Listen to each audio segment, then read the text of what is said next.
Hallelujah. তাহা শুনিয়া বাইবেলে কি বলছে যে তাহা শুনিয়া যিশু তাকে উত্তর করিলেন, ভয় করিও না, কেবল বিশ্বাস করো, তাহাতে সে সুস্থ হইবে। হালেলুয়া। এর আগের ঘটনাটা আমরা জানি।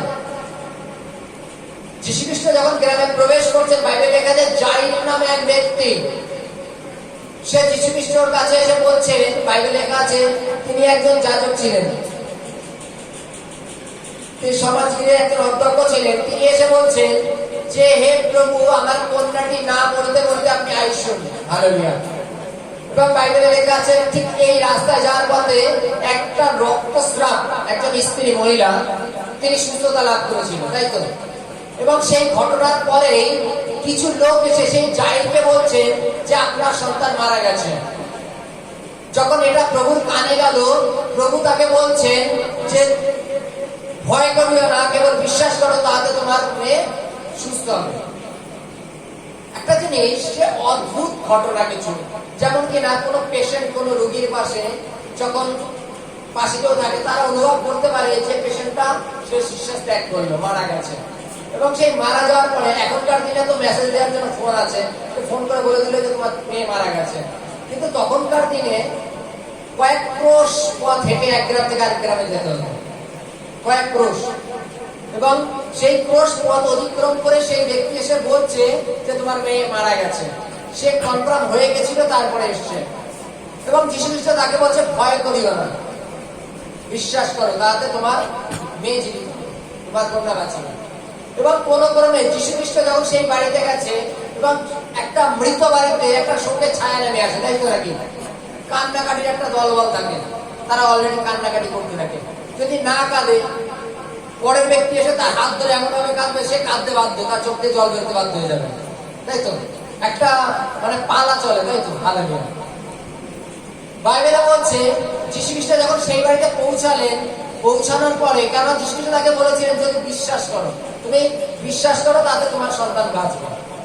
এবং যিশু যখন ওখানে গেল সেই মৃত বাড়িতে, সেখানে গিয়ে দেখছেন সকলে কান্নাকাটি লোকরা আছে। যীশু খ্রিস্ট ডাইরেক্ট বলছেন যে এ মরেনি, ঘুমায় আছে।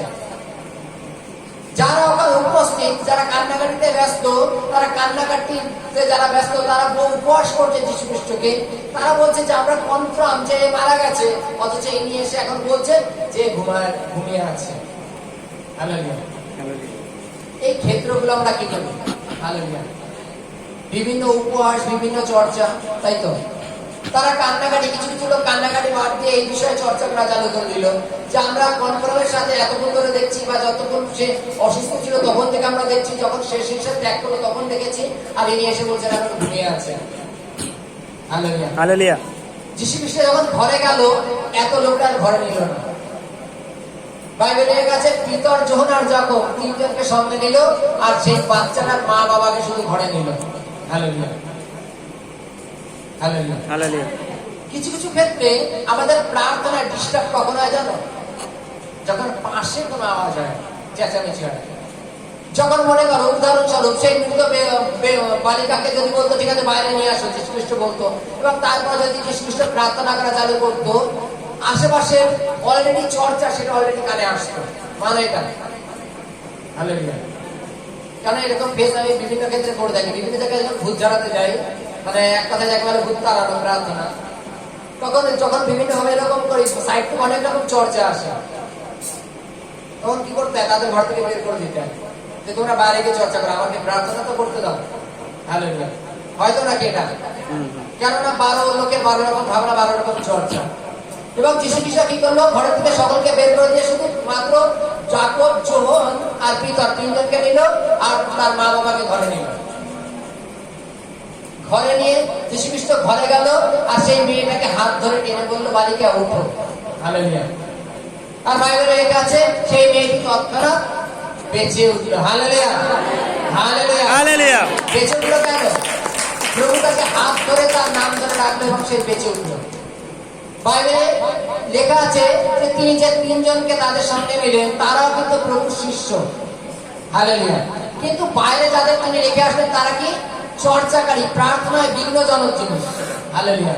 এবং ভিন্নজনক জিনিস বাইরে রেখে যখন তিনি ভিতরে আসলেন এবং বালিকাকে যখন তিনি হাত ধরে তুললেন, বালিকা সুস্থ হলো। এবং যীশু খ্রিস্ট তার মা বাবাকে বললো যে একে নিয়ে এখন কিছু আহার দাও, কিছু খেতে দাও।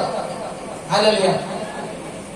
বাইবেলে যে ঘটনাটা হেডলাইনটা আমরা করলাম, লাইনে কি লেখা আছে? তাহা শুনিয়া যীশু তাহাকে উত্তর করিলেন, ভয় করিও না, কেবল বিশ্বাস করিও, তাহাতে তোমার কন্যা সুস্থ হইবে। তার বাবা যখন যিশুর কাছ থেকে যখন বাড়িতে প্রবেশ করলো, যখন কান্নাকাটি, অবিরত কান্নাকাটি হচ্ছে, তার বাবার কি করা উচিত? কান্নায় জোর দেওয়া উচিত, তাই তো নাকি? আরো জোর দেওয়া উচিত। যেমন মেয়ে মারা গেছে, থাক প্রভু আপনি বাড়ি পর্যন্ত এসছেন কষ্ট করে, আমি তো এতটা ভাবতে পারিনি, এখন বুঝতে পারলাম যে পুরোপুরি মারা গেছে, আপনি এখন চলে যান। যীশু খ্রিস্ট তাকে কি বলেছিল? ভয় করিও না। হালেলুয়া। ভয় করিও না, তাহাতে তোমার কন্যা বাঁচিবে। আর যদি সে, তার বাবা যদি প্রথমেই ভয় করে কান্নাকাটি চালু করে দিত, তাহলে তার সন্তান বাঁচত না। Hallelujah, hallelujah, hallelujah.